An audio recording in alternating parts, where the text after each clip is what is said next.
नमस्कार, नवीन न्यूज में आपका स्वागत है। बिहार के उप मुख्यमंत्री सम्राट चौधरी ने राज्य की कानून व्यवस्था को लेकर बड़ा और सख्त बयान दिया है। उन्होंने कहा कि बिहार में होने वाले करीब 60% अपराध जेल के अंदर से संचालित हो रहे हैं। राज्य सरकार इस सच्चाई से भली भांति अवगत है और अपराध पर प्रभावी रोक लगाने के लिए पूरी दृढ़ता के साथ कार्रवाई कर रही है। उन्होंने साफ शब्दों में कहा कि अब किसी भी माफिया को बख्शा नहीं जाएगा। सारे माफिया जेल भेजे जाएंगे और कोई भी माफिया जेल से बाहर नहीं रहेगा। चाहे कोई भी कितना ताकतवर क्यों न हो, अपराध करके बच नहीं सकता। अपराधियों के मन में कानून का डर होना चाहिए और सरकार इसी दिशा में काम कर रही है। बिहार सरकार ने अपने अधिकारियों और कर्मचारियों को स्पष्ट संदेश दिया है कि यदि वे अपनी संपत्ति का सही और समय पर विवरण नहीं देंगे तो उनके खिलाफ सख्त कार्रवाई की जाएगी। सामान्य प्रशासन विभाग की ओर से जारी निर्देश के अनुसार सरकारी कर्मचारियों और अधिकारियों की ओर से घोषित की गई संपत्ति के अलावा किसी भी छुपाई गई संपत्ति पर भी जांच एजेंसियों की नजर रहेगी।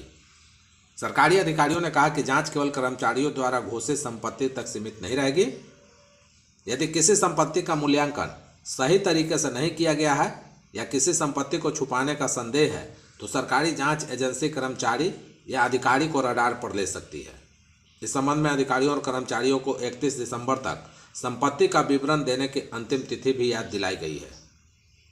वेतन के लिए किरानी से नहीं, निगरानी से मिली है। यह वाक अब मजाक या तंज नहीं बल्कि शिक्षकों की रोजमर्रा की हकीकत बनता जा रहा है।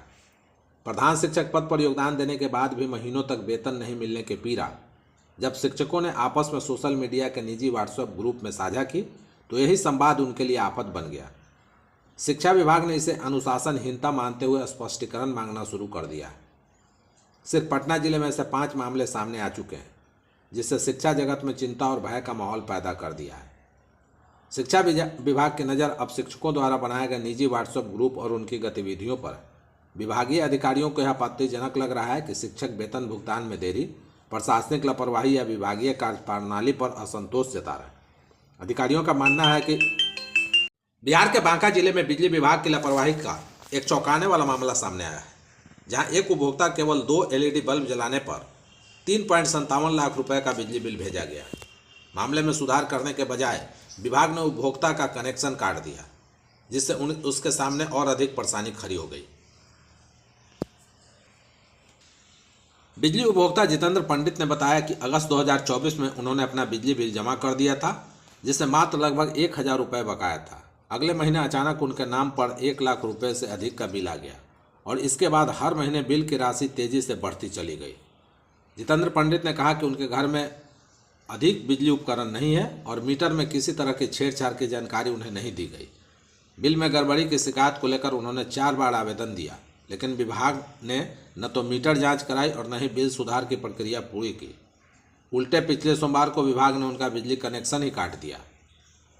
कनेक्शन कट जाने से उनका पूरा परिवार अंधेरे में रहने को मजबूर है और मानसिक तनाव झेल रहा है। सीजन इस बार काफी शानदार रहा और देश भर में जोरदार बारिश हुई। सभी राज्यों में जमकर बादल बरसे। मानसून के जाने के बाद भी कई राज्यों में बारिश की रफ्तार थमी नहीं है बल्कि अभी भी बरकरार है। अब देश में मौसम ने एक बार फिर करवट ले ली है। देश के कई राज्यों में 15, 16 और 17 दिसंबर को भारी बारिश का अलर्ट जारी किया गया है। हिमाचल प्रदेश में इस साल मानसून के सीजन में जोरदार बारिश देखने को मिली, लेकिन एक बार फिर से अब हिमाचल प्रदेश में मौसम ने करवट ले ली है। 15, 16 और 17 दिसंबर को हिमाचल प्रदेश में भारी बारिश का अलर्ट जारी किया गया है। मानसून के दौरान अरुणाचल प्रदेश में भी अच्छी बारिश होने की संभावना है। मौसम विभाग के माने तो 15, 16 और 17 दिसंबर को केरल, तमिलनाडु, कर्नाटक, उत्तराखंड, जम्मू कश्मीर, लद्दाख, अंडमान निकोबार, पुडुचेरी में भी भारी बारिश का अलर्ट जारी किया गया है। इस दौरान पहाड़ी क्षेत्रों में बर्फबारी और मैदानी क्षेत्रों में तेज हवा आंधी चलने का भी अलर्ट है। राजस्थान और दिल्ली में मानसून के दौरान इसके जाने के कुछ दिन बाद तक शानदार बारिश देखने को मिली। अब राजस्थान और दिल्ली में मौसम ने अलग से करवट ले ली और ठंड बढ़नी शुरू हो गई है। मौसम विभाग ने अलर्ट जारी किया है कि राजस्थान और दिल्ली में भी 15, 16, 17 दिसंबर को ठंड का असर बना रहेगा, लेकिन शीतलहर नहीं चलेगी।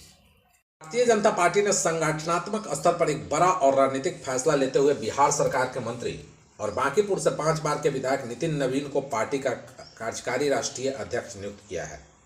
यह नियुक्ति तत्काल प्रभाव से लागू कर दी गई है। पार्टी के शीर्ष नेतृत्व ने उनकी संगठन क्षमता, चुनावी रणनीति, प्रशासनिक अनुभव और जमीनी पकड़ को ध्यान में रखते हुए जिम्मेदारी सौंपी है।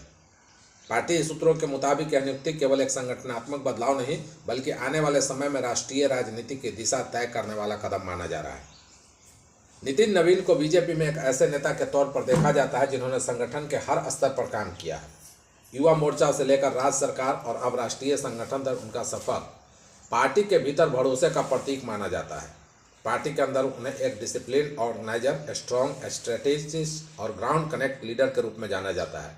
यही वजह है कि जब पार्टी को राष्ट्रीय स्तर पर संगठन को और धार देने की जरूरत महसूस हुई तो नेतृत्व की नज़र नितिन नवीन पर जाकर ठहरी। बता दें कि बीजेपी ने नितिन नवीन को छत्तीसगढ़ का प्रभारी बनाकर एक अहम जिम्मेदारी सौंपी थी। वहां उन्होंने बूथ लेवल मैनेजमेंट, संगठन विस्तार और चुनावी तालमेल पर खास फोकस किया। परिणाम स्वरूप छत्तीसगढ़ में पार्टी को बड़ी और निर्णायक जीत मिली। इस जीत के बाद यह साफ हो गया कि नितिन नवीन केवल बिहार तक सीमित नेता नहीं है, बल्कि वे राष्ट्रीय स्तर पर संगठन खड़ा करने की क्षमता रखते हैं। राजस्व एवं भूमि सुधार विभाग ने पटना जिले को मॉडल राजस्व जिला बनाने का महत्वपूर्ण निर्णय लिया है। इस बाबत उप मुख्यमंत्री सह राजस्व एवं भूमि सुधार मंत्री विजय कुमार सिन्हा ने पटना समाहरणालय के सभागार में जिले की समीक्षा बैठक की। समीक्षा बैठक में उप मुख्यमंत्री ने कहा कि राज्य में 94% लघु और सीमांत किसान हैं और लगभग 76% आबादी कृषि पर निर्भर है। ऐसे में भूमि संबंधी मामलों का त्वरित समाधान जन कल्याण और सुशासन के लिए अत्यंत आवश्यक है।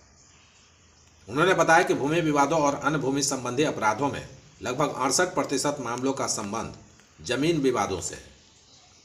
इस प्रकार यह स्पष्ट है कि भूमि सुधार विभाग की कार्यप्रणाली में सुधार करना समय की मांग है। उन्होंने जोर देकर कहा कि अब हर कार्य को समय सीमा में पूरा करना अनिवार्य होगा और किसी भी प्रकार की लापरवाही बर्दाश्त नहीं की जाएगी। बिहार में भारतीय जनता पार्टी के खेमे से एक बड़ी खबर सामने निकल कर आ रही है।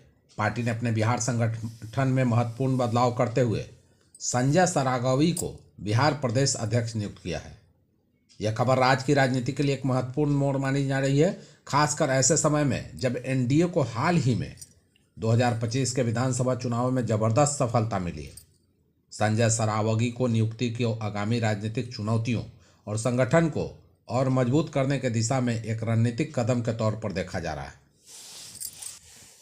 संजय सरागवी को यह महत्वपूर्ण जिम्मेदारी ऐसे समय में दी गई है जब बिहार में एनडीए गठबंधन ने हाल ही में 2025 के विधानसभा चुनाव में शानदार प्रदर्शन किया है।